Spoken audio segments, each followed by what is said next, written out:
ආයිබෝවන් හිරු ජ්‍යොතිෂ සේවයට ඔබ සියලු දෙනාම තාමත්ම ආදරයෙන් පිළිගන්නවා.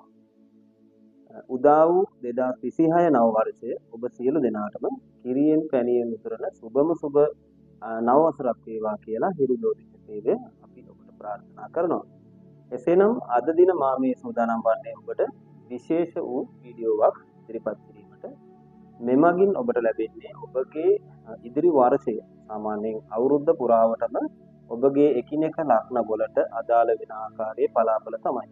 විශේෂයෙන්ම මේවායේ අඩු වැඩිකම් වෙන්නට පුළුවන්. මේ පොදු පලාපලයක් ලෙස ඔබ කාරුණිකව වටහා ගන්න එකත් ඉතාමත්ම ඕනෑකමින් යුතුව මතක් කර සිටිනවා. එසේනම් අප බලමු මේ මේෂ වෘෂභ මිථුන කටක ආදී වශයෙන් වූ ලග්න 12 පලාපල කෙසේ වේද කියා. අප වැඩි වේලාවක් ගත නොකර යොමු රාශි චක්‍රයේ ප්‍රථම ලග්නය වන මේෂ ලග්නයට මේ වර්ෂය කෙසේද කියා දැන ගැනීම සඳහා මා මේ වන විට මෙම ලග්න 12ේම තත්කාල කේන්ද්‍රයන් මේ ග්‍රහ මහත්මිය ආදී වශයෙන් වූ අත්‍යවශ්‍ය සියලුම අංග සටහන් කරගෙන තිබෙනවා. මාගේ පහසුව සඳහා ලග්න 12ක පලාපල ඉදිරිපත් කිරීම ඉතාමත්ම අසීරු කාරණාවක් එකවරම. ඒ නිසා මා මේවා සටහන් කරගත්තා තත්කාල කේන්ද්‍ර ආදී වශයෙන් වූ එය උපයෝගී කරගැනීම තමයි ඔබට මේ පලාපල ඉදිරිපත් කිරීමට බලාපොරොත්තු වෙන්නේ. එසේනම් අප ප්‍රථම වශයෙන්ම ප්‍රථම ලග්නය ලෙස යොමුමු.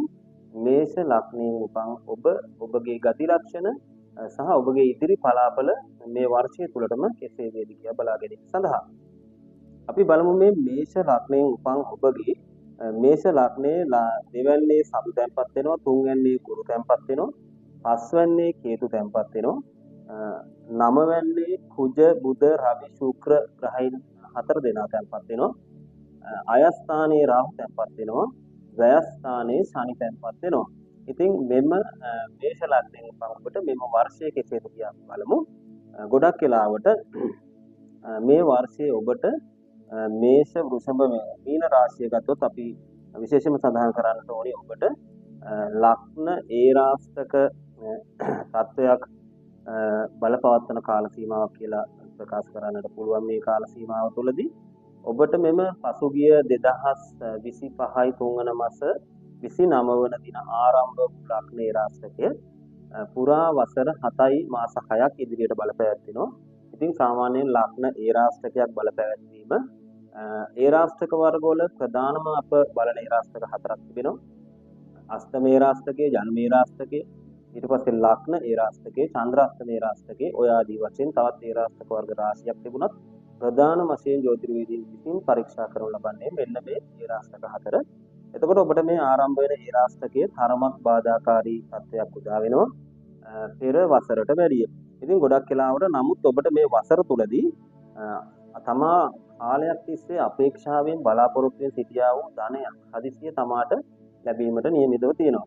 ඒ කියන්නේ දැන් තමා දීපු දෙයක් වෙන්න පුළුවන්, තමා කාලයක් තිස්සේ බලාපොරොත්තු වෙච්ච දෙයක් වෙන්න පුළුවන්. ඔබ ණය ඉල්ලුම් පතක් ඇරෙන්න ලබා දී තිබෙනවා නම් එය ඔබට ස්ථිර වෙන්නට පුළුවන්. ඒ ආදී වශයෙන් ඔබට ධන දාන්නේ බාබුක සම්පත්තිය ලැබීමේ හැකියාවක් පවතිනවා. ඉතින් මේ කෙසේ හෝ මේ කාල සීමාව තුළදී මුදල් ඔබට රැස් කරගන්න පුළුවන් හැකියාවක් ඇති වෙනවා.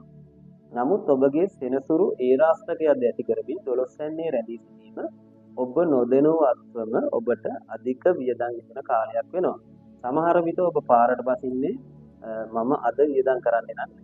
අද මේ මුදල මම මේ පමණයි වියදම් කරන්නේ කියලා හිතාගෙන ගියත් සමහර වෙලාවට ඔබ අත ඇති ඔබේ ගිණුමේ ඇති මුදල් පව අරගෙන ඔබට වියදම් කරන්නට වෙනවා. අනවශ්‍ය වියදම් සමහර විට ඔබට අපි කියන්නේ මේ කාලේදී ඉන්නට දහමට දෙන දේවල්, සමාජ සේවා වැඩ කටයුතු ඔය වගේ දේවල් වලට විශේෂයෙන්ම මේ කාලේදී ගොඩක්ම හිතයි වෙනවා. ඉතින් මේ කාලේදී විශේෂයෙන්ම මේ සහෝදරයන් සමග යම්කිසි අමනාපකම් ගොඩනගෙන්න පුළුවන් මේෂ ලග්නයෙන් උපන් ඔබගේ. එතකොට තමයි පොළව සම්බන්ධ ඔබ කටයුතු කරනවා නම් මණික් පතල් වගේ කර්මාන්තවල නිරත වෙන කෙනෙක් නම් මේ කාලේදී ඔබට ඊතරම්ම යහපත් තත්ත්වයක් වෙන්නු කරන්නේ නැහැ. ඔබ වියදම් කරන ප්‍රමාණයටම ඔබට ලැබීමක් ඇත්ත වශයෙන්ම මේ කාලේදී පෙන්වු කරන්නේ නැහැ. අපි කියන පතල් කර්මාන්තය කරනවා නම් ඔබ පතල් කර්මාන්තයෙන් කියනවා. නමුත් ඔබ බලාපොරොත්තු වෙන විදිහට වියදම් කරනවා පැණික් වාසනාව ප්‍රමාණය නේද? එතකොට ඔබ මානසිකව වැටෙන තත්ත්වයක් ඔබට ඇති වෙනවා.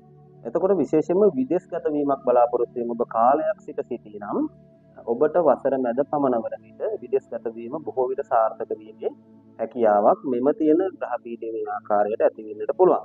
එතකොට ඔබගේ මේ කාලෙදී යාන වාහන මාරු කිරීම, රන් රිදී බඩු බාහිර ආදී නැවත මිලදී ගැනීමක් වගේ දේවල් වලට බෙහෙවින්ම හේතු වෙන්නට පුළුවන්. ඉතින් දරුවන් පිළිබඳ ගොඩක් වෙලාවට තමන්ගේ දරුවෝ හොඳින් ඉගෙනගත්ත දරුවෝ මේ කාලේ ඔබගේ සිටිනම් ඔබට පාසලෙන් දැනුම් දීමක් කරන්නට පුළුවන්.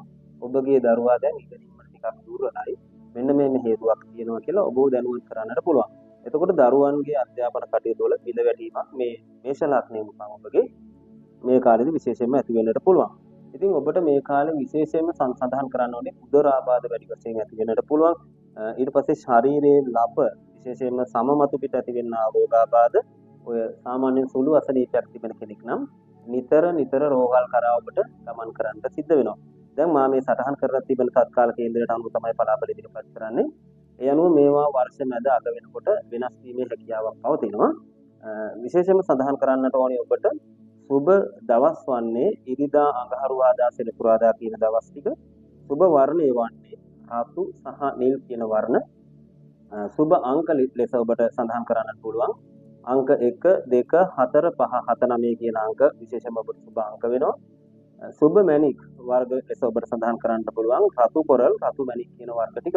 ඉතින් විශේෂයෙන්ම මේෂ ලග්නයෙන් උපන් ඔබ බොහොම ලග්න ස්වභාවයේ බොහොම ඉක්මන් කලබලකාරී අපි කියනවා ග්‍රහ මණ්ඩලයේ වේගවත්ම ග්‍රහයන් නියෝජනය කරන ලග්නයක් කිව්වොත් නිවැරදි. ඉතින් ඒ නිසා ඔබගේ වේගවත් අදහස් වේගවත් තීරණ ඒවා පාලනය කරගනිමින් බුද්ධි සම්පන්න භාවයෙන් යුතුව මේ වසරට ඔබ මුහුණ දුන්නොත් ඔබ නොසිතූ වාසනාවල් එහෙම නැත්නම් ඔබ දියුණුවක් උදා කර ගැනීමේ හැකියාව ඔබට ගොඩක් වෙලාවට ඇති වෙනවා.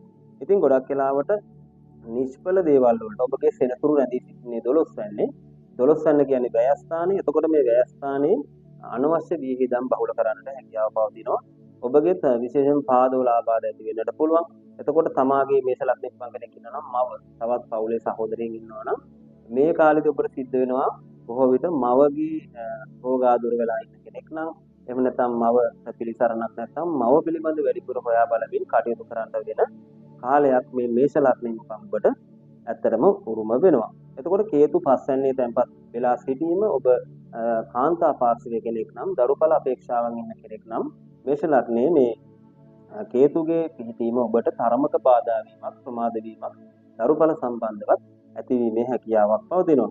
ඉතින් පුණ්‍ය ස්ථානයේ ඔබගේ කුජ බුධ රවි ශුක්‍ර වගේ ග්‍රහයන් රැඳී සිටින නිසා ඔබට ගොඩක් වෙලාවට ඔය සමාජශීලී වැඩ කටයුතු සමහරවිට ඔබ කැපී පෙනෙන චරිතයක් බවට පත් වෙන්නට හැකියාව පවතිනවා.